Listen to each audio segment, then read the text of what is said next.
Oh, they may be playing football and the crowd is yelling, kill the referee. But no matter what the score, when the clock strikes 4, everything stops for tea. Hi and welcome to Spill the Tea, the show for British expats and anybody that loves all things British. My name's Ian.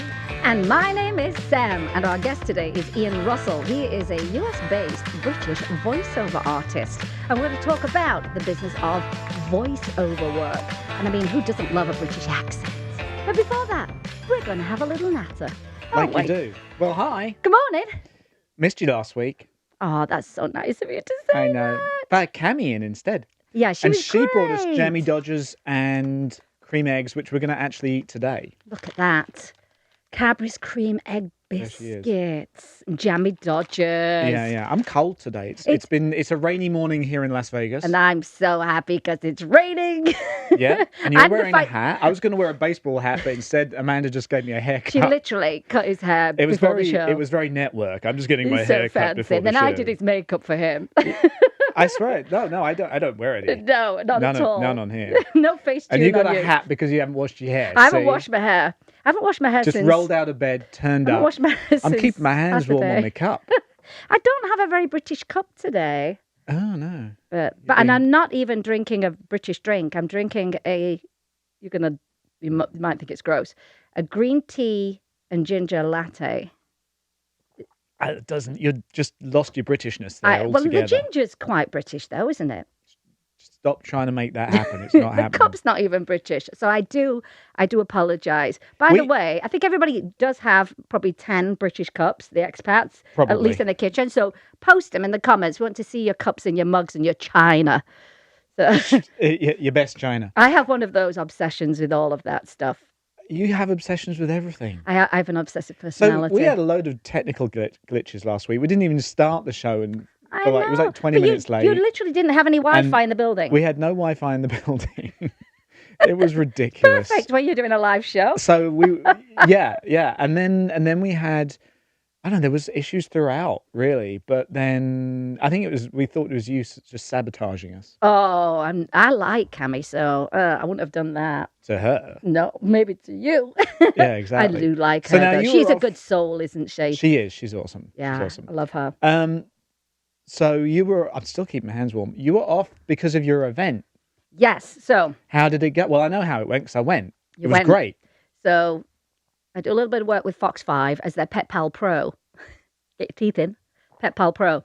And I went on to talk about our 80s hairball fundraiser that we talked about a couple of weeks ago. Yeah. And our charity, Rocking for Rescues, raises money to support animal rescue because it's so expensive.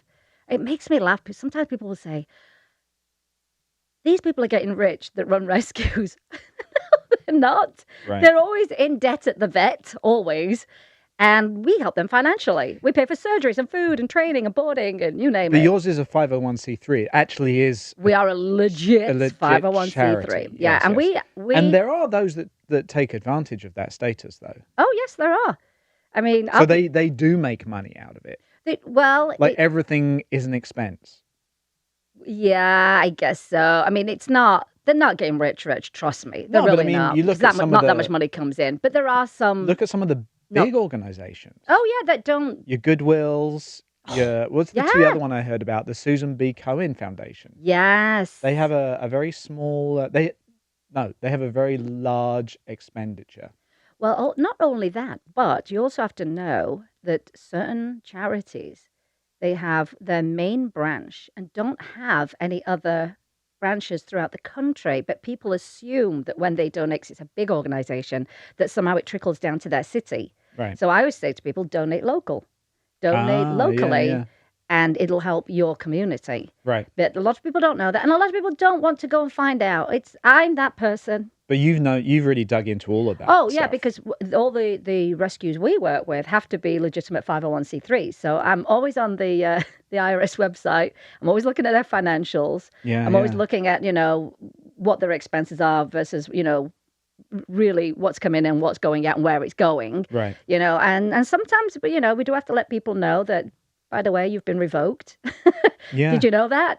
So we have to make sure that they are in compliance too, But It does pay to do a little bit of work. You just go to the IRS website and Well, search because them. we were thinking about something like that, even for the hand castings, because we do Right, do a kind lot of charitable work we with do that. we do a lot of we work with the candle lighters, which is specifically for kids with cancer, Yes. and they sponsor some hand castings that we do with families and everything. That's so very which is nice. nice. But it would be nice to have our own kind of ability to be able to support those sort of families Yeah. and that kind And you of have to thing. be So, you have to be 100% transparent. oh, absolutely. I mean, yeah, Pam yeah. and I, Pam's my partner in Rocking for Rescues. I'm not kidding you. You give me a box of paper clips, and we'll say thank you to so and so for donating this to us. You know, and we do thank everybody for everything, because you do have to be transparent. It automatically, when we become a charity, it's a different spotlight, Right. and people will question and Yeah. want to know. But yeah, we're legit. Trust me, we're legit. So anyway, And we the give away event. just about all the money. Right. You know, we don't have huge expenses, and we try and keep everything as low as we possibly can. Yeah, yeah. And that's what we do. But the event And your Ferrari outside's from something else completely. with the British flag on altogether. it, it's Yeah. fabulous. That would be great. Yes, no. It's, as you know, events are a lot of work. They are a lot of work. They're a lot of work, and it's an 80s hairball. Everybody dresses up in iconic 80s characters. I didn't know. Which, right. Travis, can you throw up the picture of, right, that's me in the middle there, yeah? Yeah. Ian did not know I was Freddie Mercury. Are you, You know are what? you even British if I- you don't know your British 80s icons? You know, I So who was Patrick? Who do you think Patrick was? he was Miami Vice. Who was Will? See, look, there's me You see, looking just no That's Dan, British Taxi Dan. man down the taxi man. That's oh, this is it. gonna be Eve if we can keep her It's in. Eve. There she is. Olivia Newton-John. Come. Sorry, I just That's whacked Will my mic Edwards. there. Getting a little giddy-fied round Yeah, here. yeah, yeah. So So it wasn't until you said you got in bed that you realised who I was on the next morning. no, that was Oh, no, that's Patrick. Yeah, he I'm gonna didn't- get he Patrick didn't for get that it too. Either. No, I don't know. Do you know what? Someone Actually- thought I was Burger King. Burger King was never that hip. He never Well, wore no. trousers with those fabulous No, stripes it's down true. the side. No, and I that wasn't moustache. actually. It was, you know, when you were off for a few weeks because you were busy, and which really meant you weren't feeling well, and it sort of lingered for a while. Yeah. I think I've got that. It's not what you think it is. Oh, it's not. It's not. But it's just kind of lingered. So I was stuck to the couch, and I'm like, I've got to go. And then I thought, oh, I've got to dress up. It's not happening. But I got there. You did get there. So And I was glad that you came. Yeah, absolutely. It was a great night out. It was fun. I mean, just about everybody was dressed up.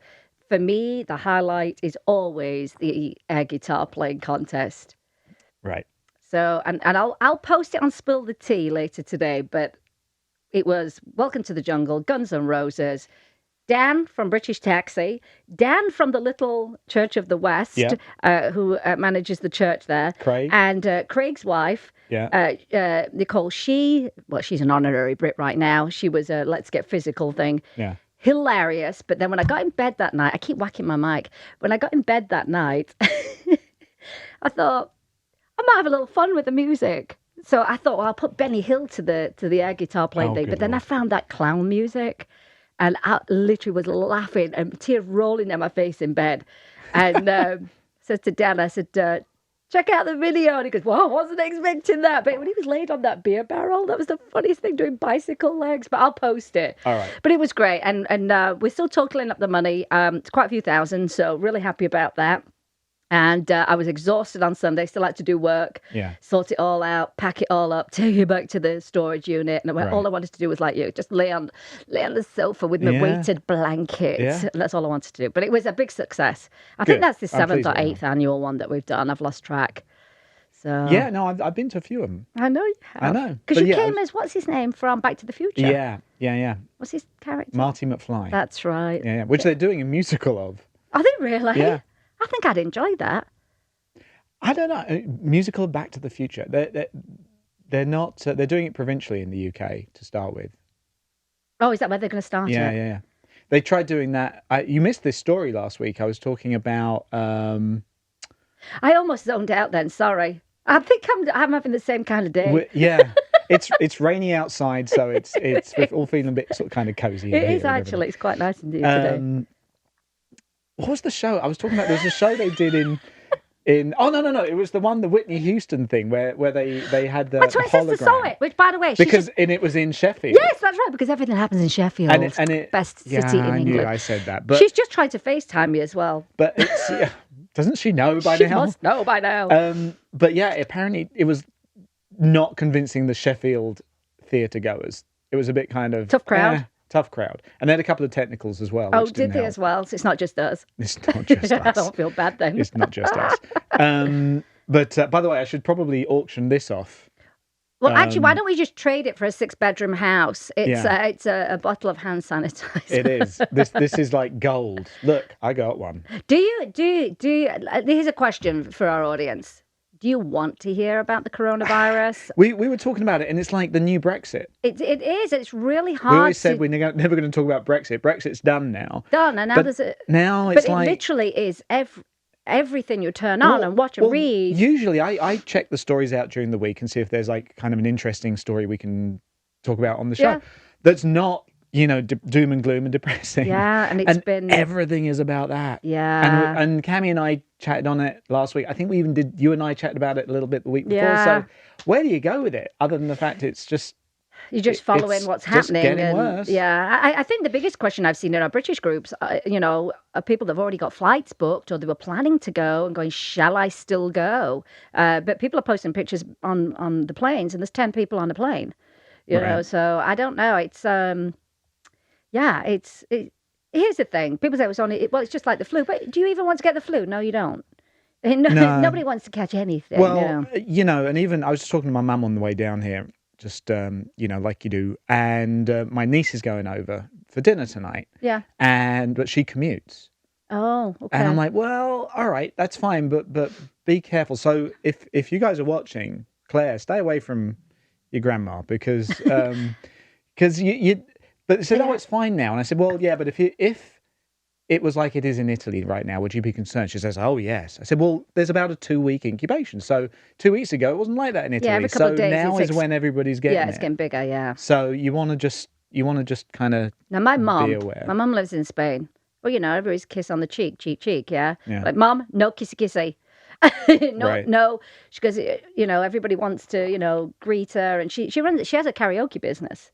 So, now they use a lot of props and she's having to, reconsider some of that kind of stuff. Right. And, And again, you have to think about the age group too. No, absolutely. Who's going to get it? So I don't know. I mean, we've just talked about it. So we have we've just talked done about it. But, We have. we'll see. So who's with us this morning? Who we got? We got Craig's on. Craig said she had he had a wig on. He had a great night, Sam, which is nice. He did. He would not go in the air guitar playing contest. I refused. Mike Robson, morning from Corona panicked Paros, Greece. There you go, right there. I can't see any comments. What am I looking at? What's wrong with me? And then Sarah's like, I will catch up properly later. No, Sarah, you just haven't changed your clocks. But they don't change yet. We've changed. I think they change. Oh, right. Next That week. makes sense. There's a little. So technically, yes, we are an hour There's early. a gap. There's a little gap. We're at the right time. And you're at your right time. Listen, I do have some important news though.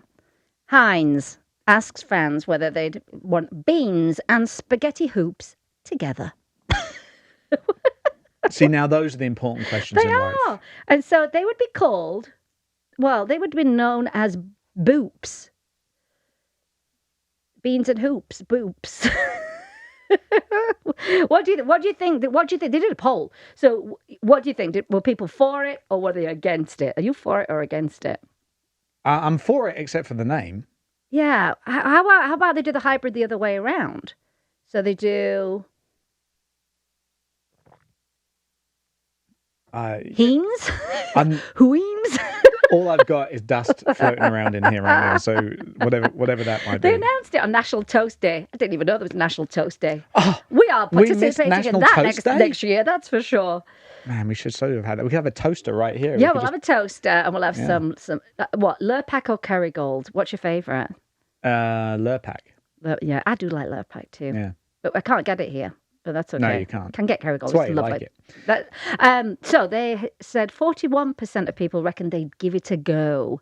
Oh. So hey, have you heard of I don't know if this is a thing in over here or because Doritos is an American thing. Yes. But have you seen the one that's roulette? Doritos roulette. No. Oh, you don't know what you're going to get.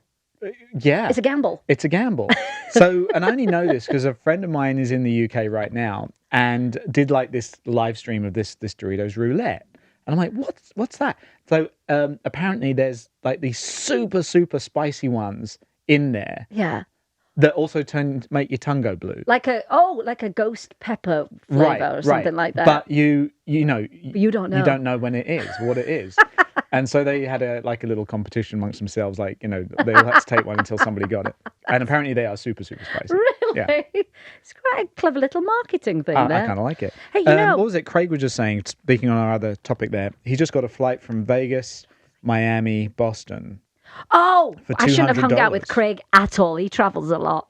Yeah, he's going to find the deals. So what are you doing, Craig? I mean, are you wiping everything down on the planes? What are you doing? You're wearing a mask? You're in a bubble? Are you in a hazmat suit? What are you doing? Yeah, I might have to go to Florida soon as well. So I mean, I wiped everything down this morning. I mean... You wiped me down. It was great. Thank you. Appreciate it. Germ Central over here. I'm not Germ Central.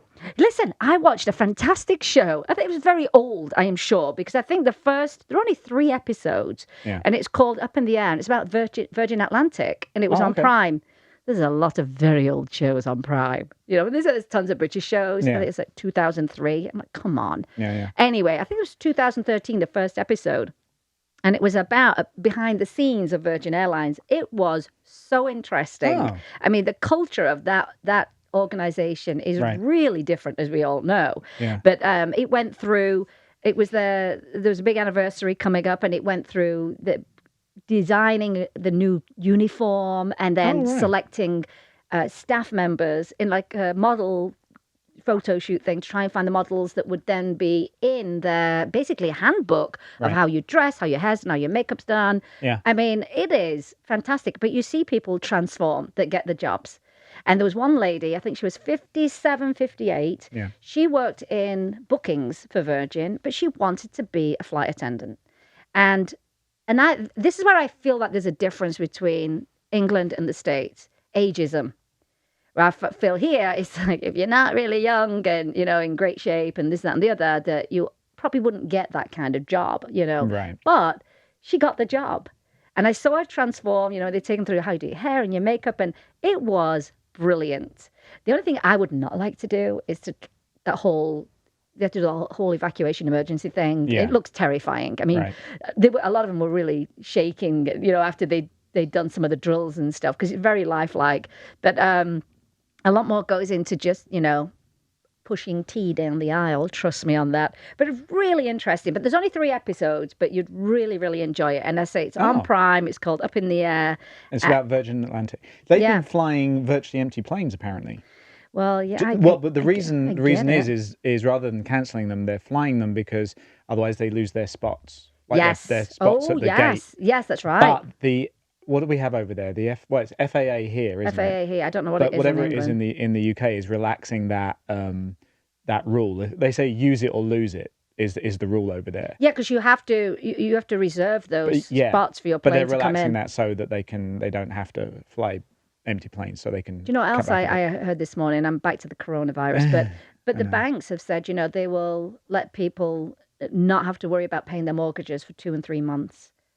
What? Yeah, they did. It's amazing. It's amazing what they're putting in place. That wouldn't happen here. It would never happen. It would never happen here. I don't even know if they're going to get the test for free over here. I already know someone who's had a test. Well, okay. Well, that's good. Oh, didn't pay for it. Wasn't on their insurance? Didn't have to pay for it. I think it was on their insurance. Well, that's good then. Yeah. That's good.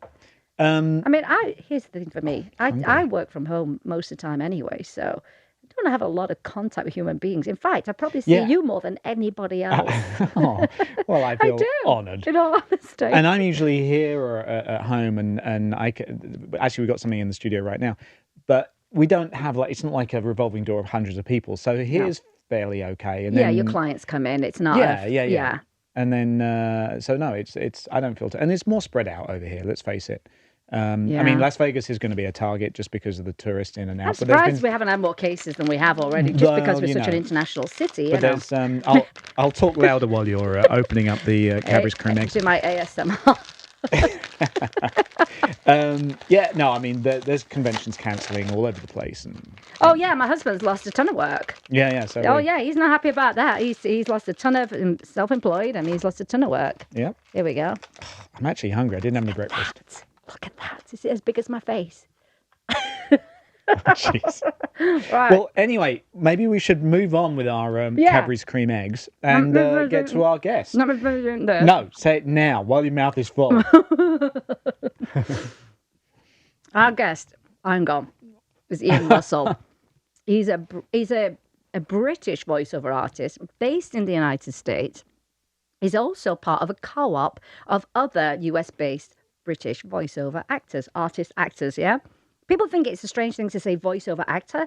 It's acting. You have to act, So we're going to talk about the business of voice acting, how Ian found himself in the States. That's always our first question. And then we'll get into all the nooks and crannies of that career, which is great. I have quite a few friends who do voice acting. I've done a tiny bit myself, but it's there's a lot more to it than meets the eye. So, welcome, Ian Russell.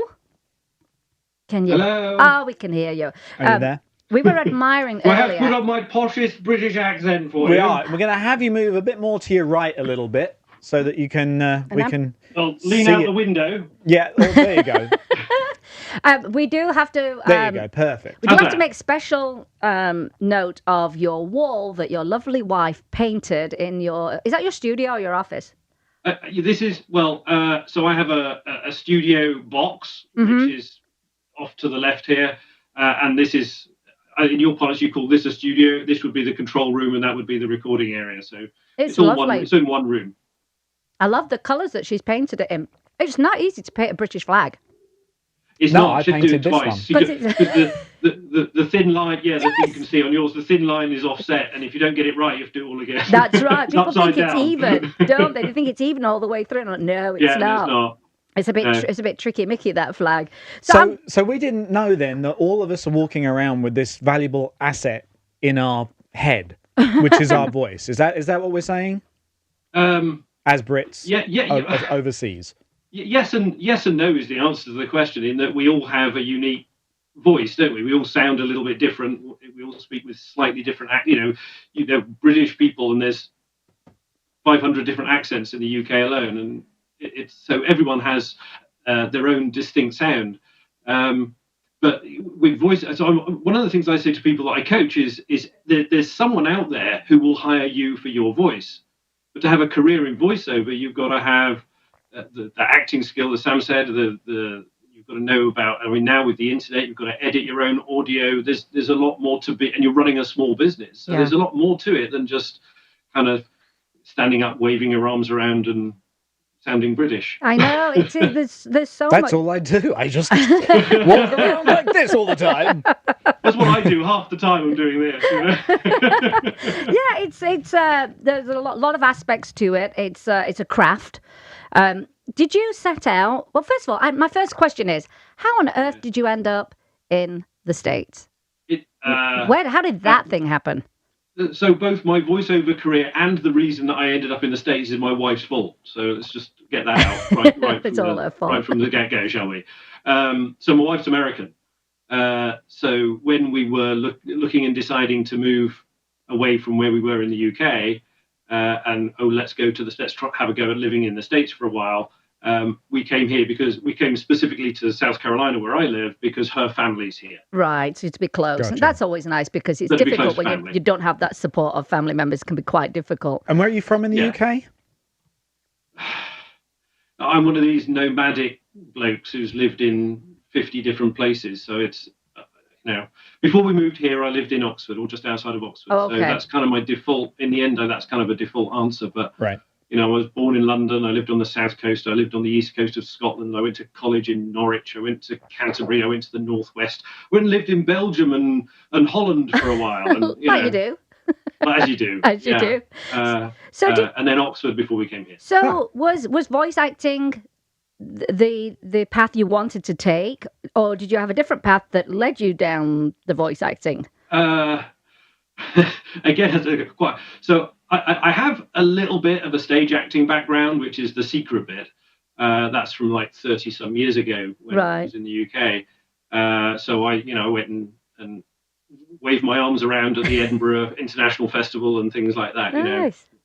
Hung out with the lovies, but I couldn't pay the bills, frankly. Right. So I went and got a real job, as they say. So I worked in finance as a financial advisor, cross, for almost just under 30 years. It's a long time. But were you still doing your acting at the same time? Only as a salesman. Well, they say it is, though, isn't it? Don't they? They say I'm that's not really acting. a salesman. I'm just the role I'm fulfilling today. But my wife never knew me when I was doing the acting thing. So that's how the voiceover started. She bought me for Christmas a one-day introduction to voiceover workshop. Here, have this as a, what do you give the man who has everything? You buy events for each other. So she bought me this one-day introduction in London. We were still in the UK at the time.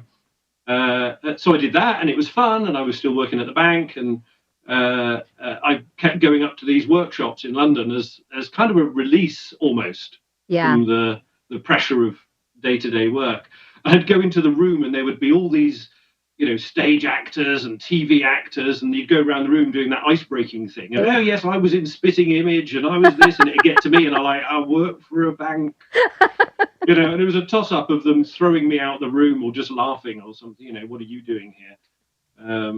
But, roll on, whatever it is, 8 years later, and here we are. It's amazing. I mean, and thanks to your wife, not just for the lovely flag on the wall, but for your entire career and the move to the States. She describes herself as my manager. Is she? I would say, is she the boss of you? Because she should be. Now, is this something a whip with knots tied into it? Oh, perfect. Yeah. So now, do you? Is there like a network of people, or do you just work independently? How does what is your? Do you branch out in other directions, or do you connect with other people? Yeah, no. Most of us are sole traders, independent people, either, just sole trader or maybe have an LLC and all that kind of thing.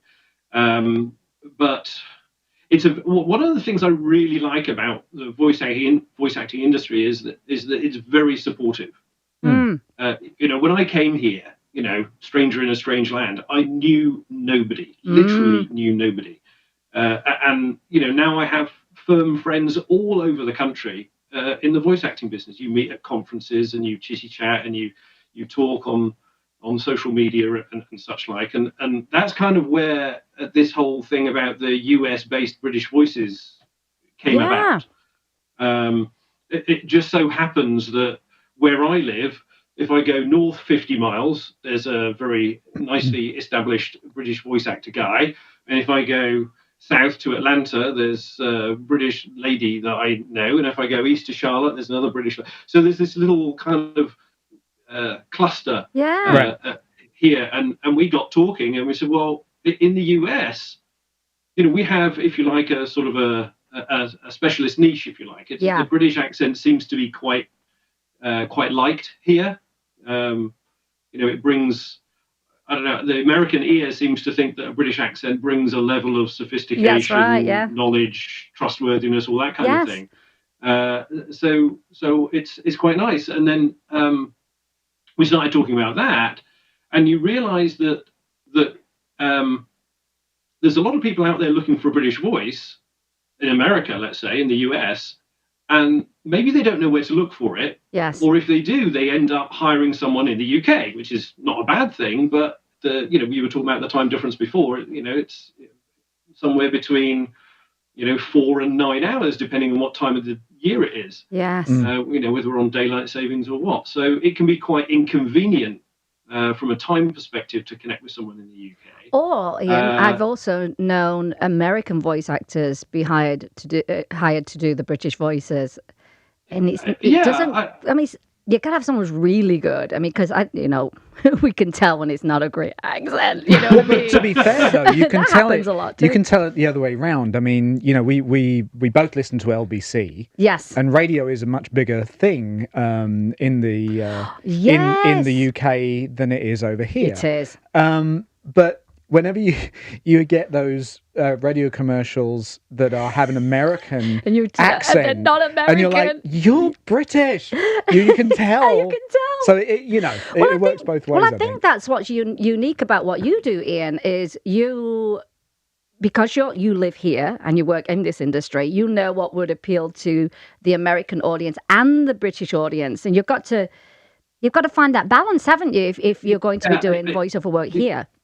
We talk about two races separated by a single language. That there are phrases that an American copywriter will write thinking they can localize their training program or whatever to the UK, and it just won't land well in the UK. Right.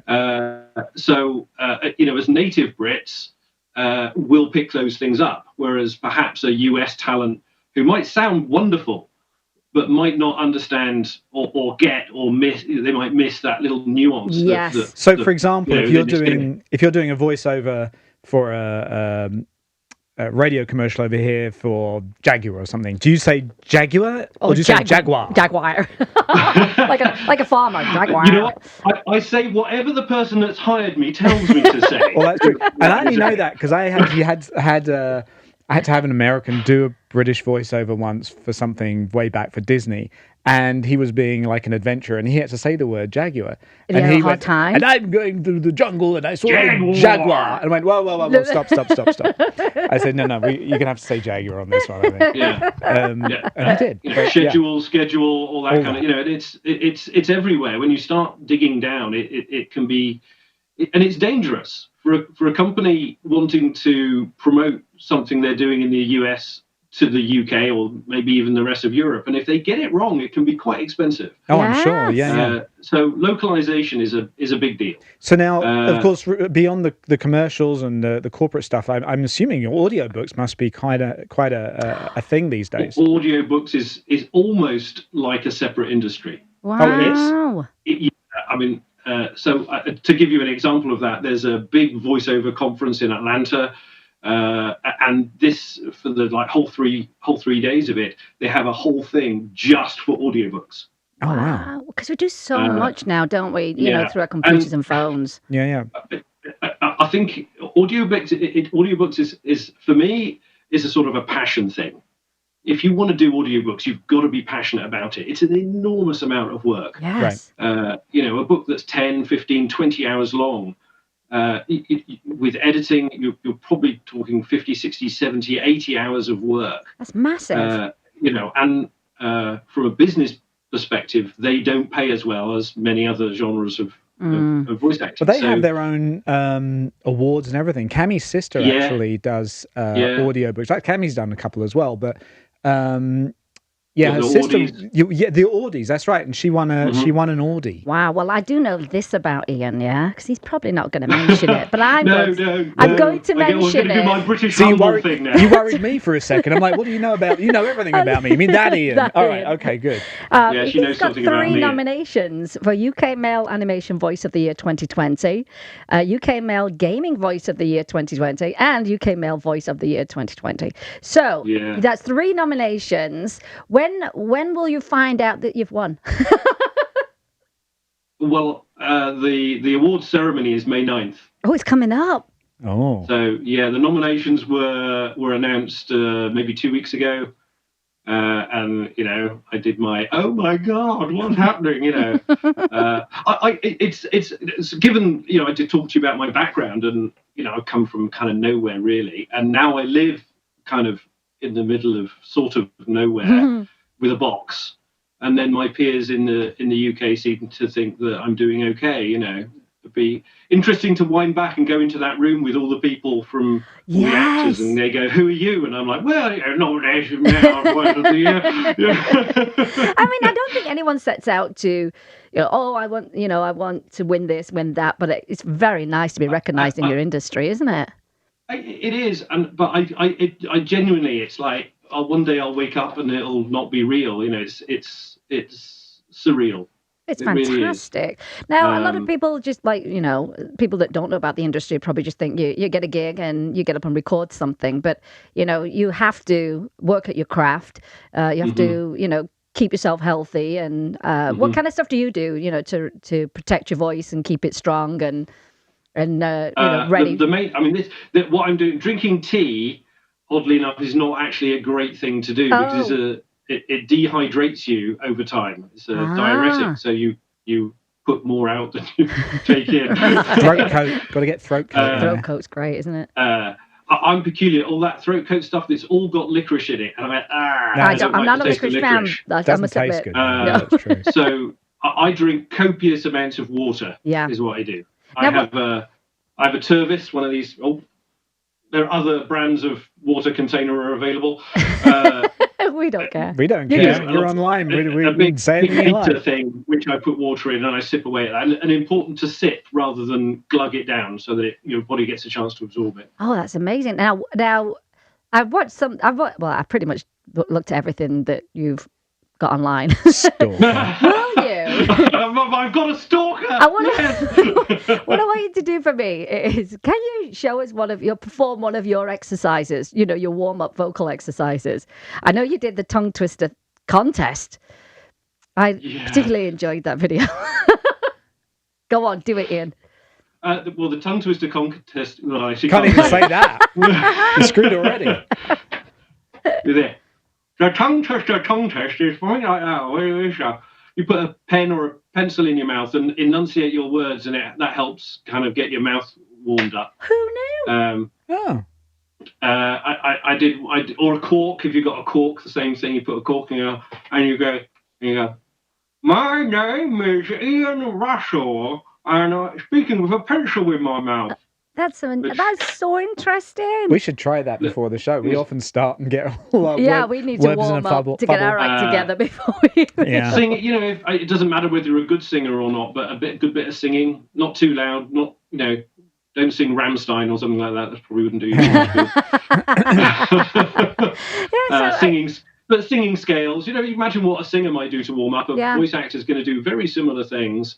I do pronunciation things, so I take vowel two consonants with a vowel in the middle, and this can get difficult sometimes. So you might go, let's say bat, so you go bat, bet, bit, bot, but, bat, bet, bit, bot, but, bat, bet, bit, bot, but, and try and do that fast, and then you can change the consonants. So you can go cat, cat, kit, cot, cat, cat, cat, kit, cot, cat, and so that kind of warms you up as well. That's incredible. Yeah, as I say, it's not a just get up and record something. It just isn't. Is it? Now, there's a thing where they say, you can get up and you go to work in your PJs, but I don't really think anybody does that. Yeah, I don't know. You don't, we do. I actually talked about doing that this morning. Yeah. What I want to do is I want to roll video of the US-based British Voices co-op, because you're all in this together. Yeah, so there are 8 of us, 4 boys and 4 girls. We kind of all know each other, and as I was saying before, I think it's really about trying to offer to the American casting population an easy place where they can find a native Brit that they know will have the right kind of skills, broadcast quality, all that kind of thing. I think it's a fantastic thing that you put together. So we're going to roll this video so we can get an example of what you do. Hello, welcome to the home of US-based British Voices. Just like it says on the biscuit tin lid. Embarrassed We're a collective silence all round, of authentic, bona fide British voiceover artists living in the US. We all drink tea, but we don't all like Marmite. And only one of us really, truly understands the rules of cricket. We are, however, all part of a carefully curated group of British-accented voice-over professionals who, frankly, know what we're talking about. As Brits abroad, we're familiar with the potential communication pitfalls arising from 2 nations divided by a common language. We understand what will and won't land with our fellow countrymen and can deftly help translate and deliver an American message into fluent native Brit. All done in your time zone, in your currency, and with a signed, sealed, delivered W9. Take a moment to listen to the warm, luxurious chocolatiness, the chirpy, happy smiliness and lovely cup of tea-ness of our wonderful collection of Britishness. We'd be chuffed to bits to work with you. There you go. There you go. And I like the pictures that went along with it, actually. I did too. Because you do like a little bit of cricket, don't you? Yeah. Did you spot that? Yeah. That's me. And you make pork pies, is that right? Do you make I pork have been known pies? to make a pork pie once. I made one this weekend. Oh. So you've been stalking me. I know you've been stalking me. I know. Clearly. I read everything. I watched every video, looked at every photo. I also know this. You also have the British girls who do voiceovers, and they are your daughters, correct?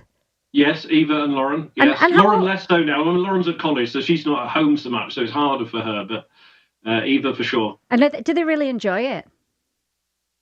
I hope so. I'd hate to be like, the dad that's get into the boot, like get up the chimney sweep, earn some money. But I think but when you think about that, it's something they can always do. They can always make money at, no matter where they are. And I think that's brilliant. Yeah. If they decide that they want to keep it either as a hobby that pays for an extra cup of tea at somewhere, or whether they want to make it a career is clearly up to them. So now, how is technology and apps and all these kind of I guess even things like Fiverr and that kind of stuff, has that impacted the industry? I know I just said I said the F word from your perspective, the other F word, but I mean, how does that? Do you embrace that, or do you try to get around that as a professional in that industry? Well, as a given my location, I'm not in a big city. I'm what we might call a large market, so I don't have the luxury of being able to get on my bicycle and metaphorically go and knock on doors in that sense. So the internet is my only source of business. Right. So pretty much everyone who's ever hired me, I found on the internet. Right. Either directly or there's a whole thing called online casting or pay to play, some people call it. These are platforms that bring people who are casting and people who are trying to be cast together. So it's like any business. There's a mountain of work available if you are willing to put in the effort and the time and and the commitment to find it. Now, when it came to your studio setup, I mean, like you're saying, you're not in a huge city. I mean, we've got quite a few places people can actually do voiceover work here. Melissa Motes. One of our members is in Las Vegas. Shelley. She's at is it the Voice Actors Center? Yes, that's Melissa Motes' studio. Yes. Yeah, Shelley works with them. Ah, right, okay. In fact, Dawn.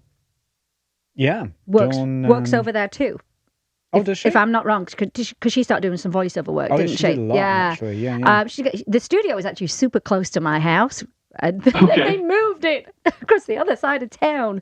But if you don't have access to that, is it really expensive to set up at home? What's your advice? Is it, get it going? Well, it clearly depends on where you are. So when I first started, in the US, most houses if you've got a house anyway, have a walk-in closet. Yeah. Yeah, because the clothes act as a good sound buffer, right? Yeah, that's where I started. I had I think we've all done a little bit of that. A cardboard box with some foam in it and a little microphone and a computer. Moving blankets over the thing. So you can create a serviceable space in which to record reasonably easy. Yeah, we actually did that. We did that originally for some conventions where you'd have the voiceover for like a few thousand people and you'd have like the voiceover introductions. And in the early days, that's what we would do, is go and record it in the closet. And then it would play out across this massive ballroom. Like, if only they knew. If only they knew. And there was a guy working for us at the time and somebody, the meeting planner called us. I mean, oh, sorry, Ian's in the recording studio at the moment. So I'm standing I'm in the closet, basically. So, yeah. Do you know of a voiceover artist called Eddie Webb? One of my closest friends. Eddie. But I'd be happy to meet him. Oh, you would. I tell you, that's great. I think the two of you would get on great. He, big radio guy, worked in all the big cities, #1 in all the markets, started doing voiceover work, now exclusively voiceover work. Worked with VH1. He was one of their DJs and stuff, and got a really successful career. He's actually in town right now, but they actually live in Iowa. We should have had him in today. We should have had. Why didn't I have Eddie in? We could have had a voiceover off. Oh, we could have a voiceover off. That was a missed Oh, opportunity. it was. Oh. Eddie, if you're watching, get over here. You've got like 10 minutes. If Eddie's ready, send him down. He's not far from here anyway. But I have a question for you about equipment. Aside from what I do here with Ian, I also have a radio show, and I've seen that you use the Chaotica I. Do you like that? Yeah. Well, is that a microphone? I can't even describe the it. microphone's inside the ball. It's a ball. Oh. It's a soundproof ball. All right. You know what my question is, because I have a lot of notes for my radio show. Is it easy to use it and still be able to read? Well, yeah, because your script's not inside. No, but you know how like I want to like turn and look at my script but you feel like it still works great for that? Well, let me clarify something. This little toy here, I don't use to record voiceover work. Right. I have my your booth. I've dropped names. I have a Neumann TLM 103 in my booth, right, which is comfortably $1,000 worth of microphone. Mm-hmm. I have my specialist sound booth, which is probably it's comfortably into four figures of yeah, I believe that working environment. And then you start thinking about computers and preamps and headphones, and you've got to have, if not the best of everything, you've got to have good quality, bad workman blames his tools kind of thing. You've got to have good quality equipment to, the higher up you go, you've got to be competing at the top level. But starting out, absolutely, you can start out walk-in closet, a USB microphone or a lower end XLR microphone with a preamp, and you can start out. And there's, like I said, there's a veritable mountain, a Himalayan mountain range of work. You just got to decide in which bit of it you want to work in. We're talking about Jaguar. Do you want to be a Jaguar, or do you want to be I don't know, something that's not a Jaguar? Yeah. Well, you gaming, because you do a lot of gaming, don't you? I do. I mean, it's very varied, isn't it? The work. I mean, instructional stuff. I mean, there's just so many different ways. I mean, just phone. I have a list messages somewhere of 20. I think I've got up to about 25 different genres of voiceover. Can I collect a list? And it's just everywhere.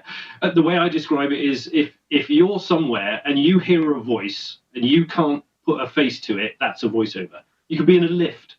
Mm-hmm. The only time I think I'd actually be able to do that, the only time I think I'd actually be able to do that myself is when I'm sick. Because you remember the other week, my voice goes like 2 octaves lower, and then I can do that movie voiceover guy. Or James Earl Jones. Yeah, it's fantastic. And I feel like I want to record something at that point, and I've got nobody to record. Do you know, so many times we're in the car and I go, oh, that's Eddie.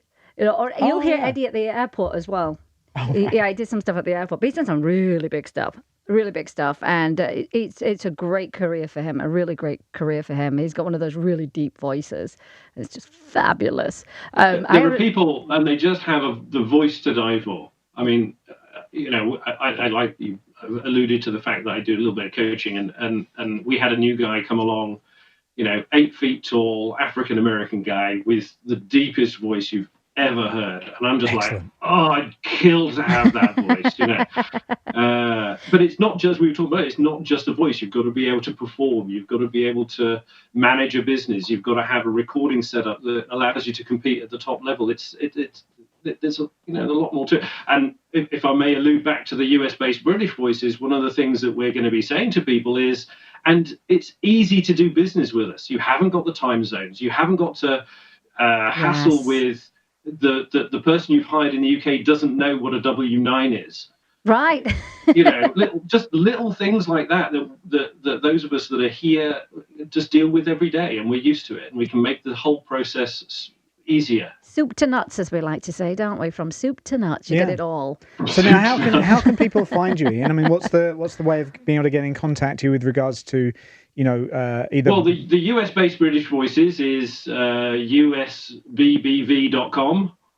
That's the email. We have it on screen right now. Email is usbasedbritishvoices@gmail.com. At Gmail. All right, that's very good. Now, and also, I assume on social media somewhere, maybe.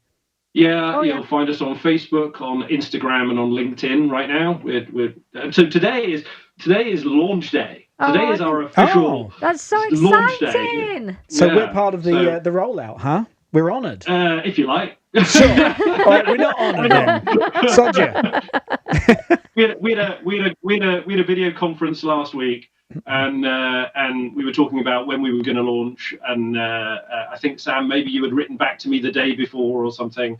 And I said, well, I'm going on this podcasty thing next week. They went, let's make that our launch date then. So we rushed around panicking, getting things, because again, you went on our Facebook, you went, it's broken. I'm like, it's not even existing yet. So we've all been beavering away, getting it all done and ready. So this is kind of launch day, really. Yeah. Now, do you intend to add more voice actors to the co-op, or are you keeping it as your group of 8?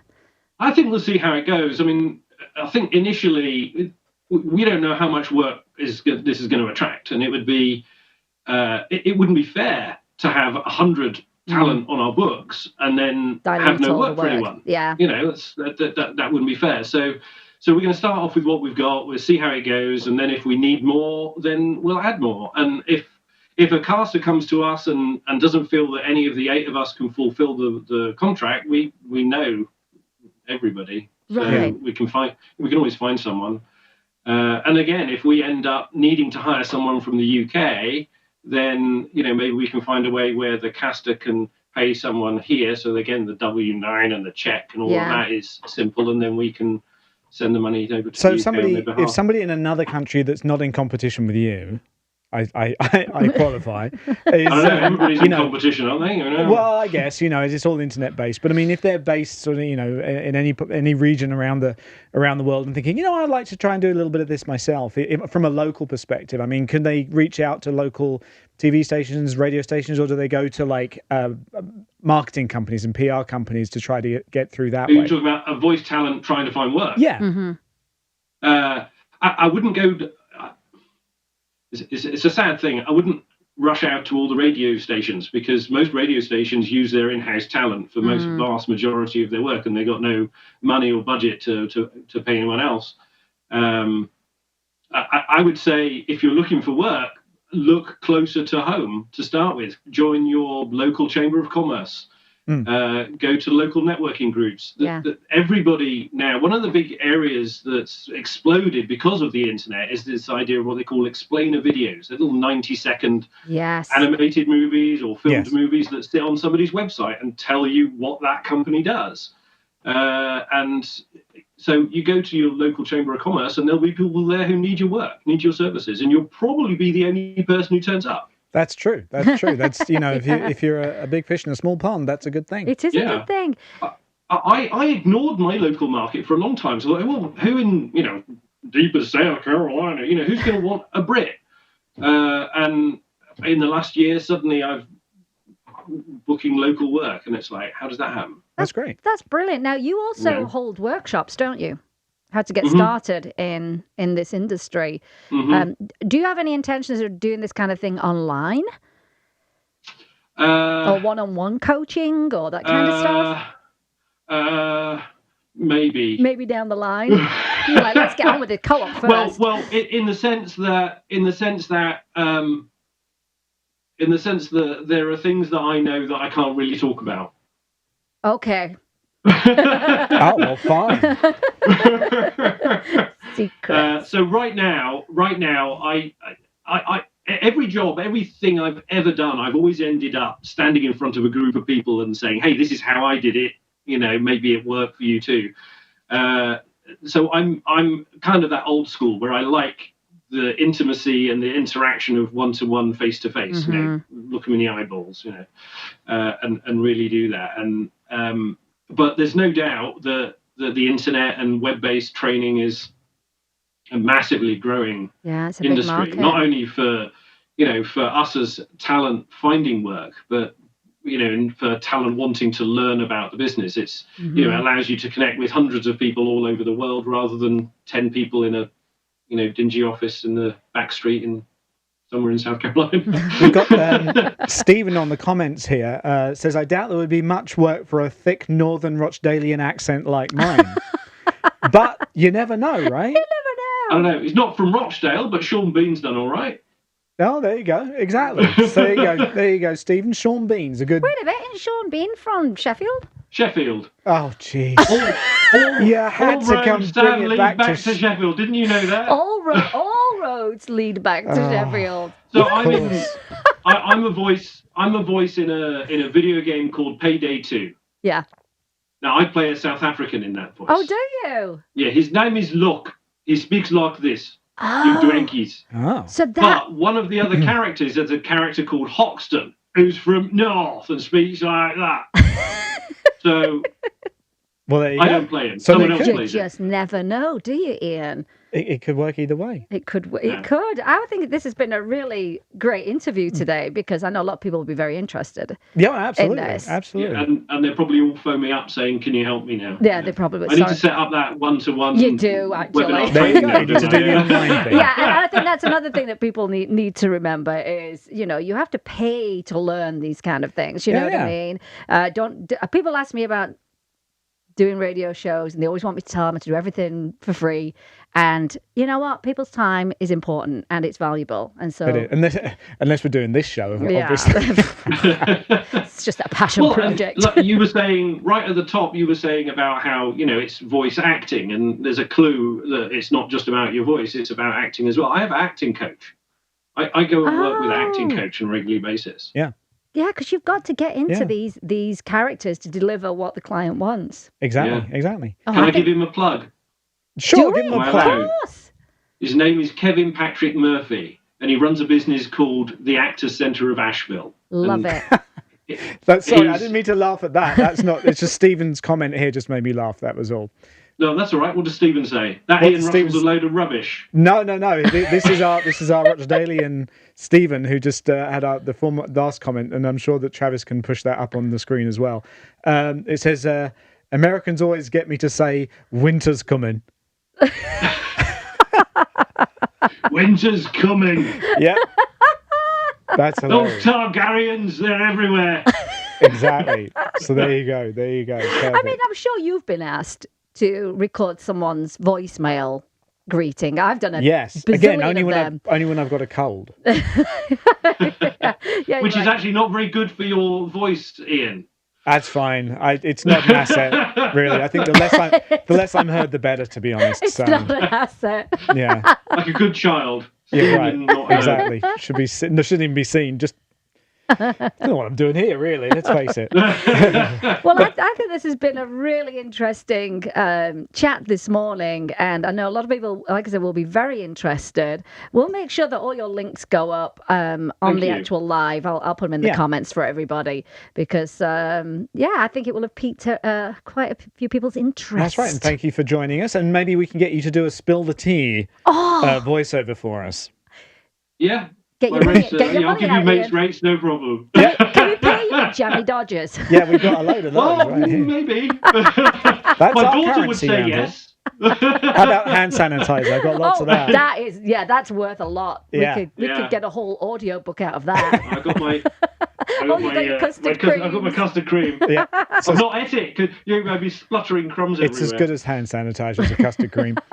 But, right, wash your hands in. You heard it first here. Wash your hands in liquid custard creams. Well, thank you so much, Ian. Thanks for joining us. It's been great. You're very welcome. Thank you for having me. And I'm going to introduce you to Eddie Webb.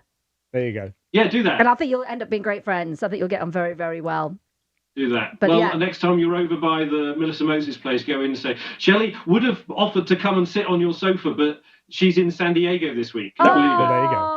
Well, you know Celebrating her 10th wedding anniversary. Oh, that's nice. Oh, get out of town. I will make a point of popping in there because we have another friend that works over there as well. And it's just been great. I've really enjoyed it. Cool. Right, well, are you gonna sign off on your best British accent? I will when we get to the end of the show. You've been listening to Spill the Tea.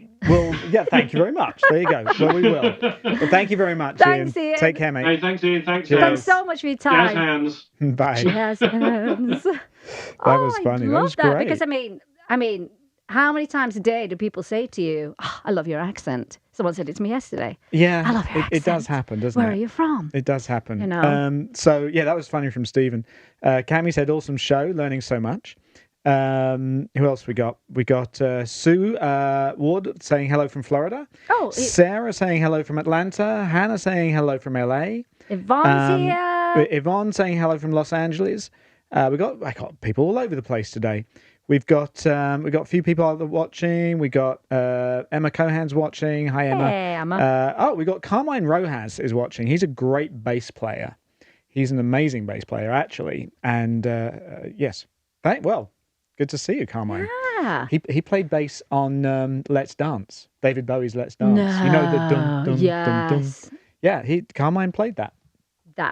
I know his name. Yeah. I need to look at his face. Jim will probably know him. I'm sure of it. And then what's Mike saying? When I moved to New York in 1980s, my accent got me more dates than you could shake a stick at. That's probably very true. Either that yes. or go and walk a puppy. Yeah. Well, with a British accent. With a British and then accent. you could shake two sticks at it. No, it is true, actually, though. I mean, at that time, it was... but then it almost got annoying. It's like, you can just talk and, I'll just listen. And it's like, no, I don't want to talk. Yeah. I want you to know me as a person. As a person and not just my accent. I'm not just an accent. Well, actually, I pretty much am, but still. Yeah, it's, I think more and more people are working from home.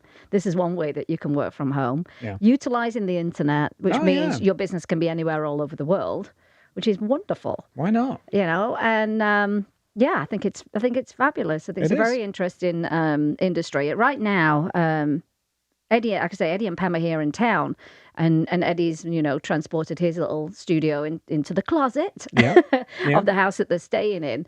But they have I always call it the Rockstar tour bus. But he converted, and I want to say originally on this tour bus it was a little wardrobe. And he converted that into his studio because they were going to be on the road for 3 months. Yeah, and that's how he put that together. And I'm doing my Airstream. I was thinking, yes. Are you gonna have a little studio in your Airstream? Well, here's the thing. Why don't you just make it a recording studio? No, I've got one here. Well, yeah, you do. Yeah. Yeah, but what I'm saying is that like if we went out and did a road show somewhere. I could set that up as our set. How's it going, by the way? The whole it's going. Have you got an update or anything on it? Because you haven't posted much. No, I don't post much. You don't. You don't. I've torn everything out. Have you really? And now I'm just kind of like I'm scouring Facebook Marketplace for those things that I need that I can get back. See, I've set myself a budget, so I'm gonna. Or just ask people if they've got stuff they want to get rid of. Or that. It's always worth asking on Facebook, even though you don't post much. Anyone need to get rid of Nobody would. I haven't posted. I've posted so little now that I don't think anybody would actually see it because you don't get the viewer. People seeing it. But no. Anyway, point being is you could turn that into a little podcast, a podcast. It's like a pod because it's a pod. One thing that Ian was talking about, and it's always the one thing that I complain about, is the quality of your sound. And there's one microphone I absolutely hate. I was sent this microphone as one of those where you do a review on it, and I thought, well, it's not going to be a very nice review. And it was that I can't stand it. That Yeti microphone. Oh my gosh! Oh yeah. You need to horrible. They're not good. I mean, horrible. But the quality of sound is so important because it's the one thing that will turn you off from anything. Right. Particularly a podcast. If you sound like you're in, we sound all right? Yeah. I mean, if you're in a cave. You sound like you're in a cave. It's the first thing that turns people off. Yeah. I'm just checking. Just checking. Just checking. Yeah. It's a turn off. You can text your husband later. You know what? Everybody is texting me and FaceTiming me this morning. It's ridiculous. Well, we should probably we should wrap up this show and let you be able to carry on with your texts then. Wait, pause. I know Travis is going to push the music as soon as I say that. Don't you dare do it. We're nearly ready. He keeps doing that. He's deciding when the show ends. I know. He thinks he's the boss of us. He does. Jeez. Yeah, but I'm going to go back to my original topic, is get your quality of sound right. Yes. But there's a lot of podcasts that look interesting to me, and then I can't listen to that. Right. No, it's an important thing. My theory is if your audio sounds like you're in a cave, tell people you are recording in a cave. Then it might be cool. They're like, they're recording in a cave. That's what it sounds like that. Yeah. But get it right. Get it right. Now I'm super. Now I want to lean in and be very conscious of the microphone. Well, I'm a bit fancy with my mic. Yeah. My husband bought me a very nice, expensive one, so I'm happy with what I have. Yours is nice. I've been slowly polishing off these Cadbury's cream. They're so sweet. They're very sweet. But they were good. They were so very I'm good. Put that away. And I enjoyed today's show. I did too. A great deal. I really did. Thanks very much for joining us, everybody. Yeah. And thank you. please, do the usual thing, like and share and like. Because it's always good to share. You know what? And if you can share in some of the British groups, that would be fabulous. Yes. Because and any ones that we're not in, which I'm not sure there's many of those left. We get kicked out. We do. Well, yeah, again, it's the whole kind of, this is for the community. We're not advertising anything or anyone. This is for expats around the world. This is free content, whether it's good or bad. It's free content. And if not, you guys that watch us regularly or irregularly, we don't mind. Kicked out of those groups. I do. Expats in France. Oh, Britain. Just called it out. LA. Oh. We're calling them out now. But that's fine. We'll probably we'll reach out and see if we can get whoever runs the Brits in LA to actually come on the show.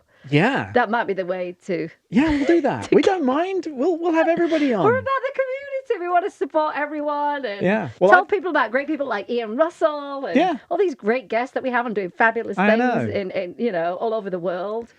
I know. Well, and I felt very low key. I don't know if you noticed that. I've just been. You said you felt a little bit under. I'm still not 100%. Yeah. But I'll be back. Yeah, as they say. It's all right. You're just being yourself. You're being authentic, and I think that's really important. We've run long today, actually. We did, and Travis is looking at us. He's hovering over the music. Have rolled so far into the back of his head. He's wanting to press the button to get this show out. We're torturing him. Go on and don't forget. No, wait a minute. He's done it. Show us your teacups. Post pictures of your teacups and your mugs in the comments. We want to see what you're drinking out of. We're running out of time. We'll see you next week on Spill the Tea. Wow.